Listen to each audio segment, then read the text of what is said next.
Jay Pete here with Radius Commercial Group, your local 1031 exchange expert, bringing you today a little bit of definition and explanation of Assembly Bill 130. A lot of my investor clients who are looking to buy and build inside the cities in and around San Luis Obispo County are calling with questions, and so I thought I'd bring those to the general public today. Assembly Bill 130 significantly reduces the CEQA requirements for infill. Now, what is CEQA? So CEQA, it's the California Environmental Quality Act. So when you're building or developing or redeveloping a property, you have to run through this process. And if you're working with infill, so basically let's say you've got a duplex and you want to add another 2 units, the studies were already done prior to construction of the duplex. So this bill is saying you just don't have to do it again. Also in that bill is a streamlined approval for ministerial housing projects. 60 days.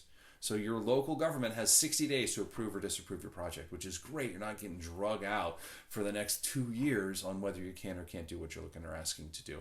There's also a building code freeze in this bill.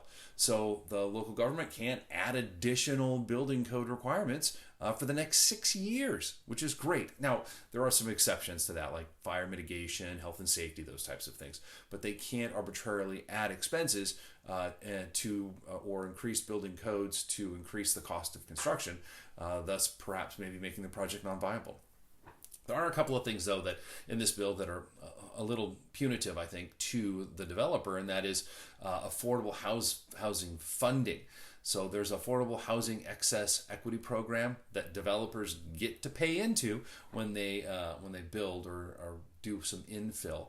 So that I don't think is an advantage for a developer. And also the vehicle miles traveled mitigation account, the VMT. There's now a bank that's established. So if you're a developer and you're building and your new construction or your additional construction requires people to drive to and from, there's not a bus stop or a train station in the front yard, you are going to have to pay into a vehicle mitigation fund that the state can then use to build housing next to those types of things. At least that's what the intention is for the fund. So there are some advantages to Assembly Bill 130, and there's a couple of disadvantages in my opinion. But if you have questions, want to dig deeper, give me a call. My name is Jay.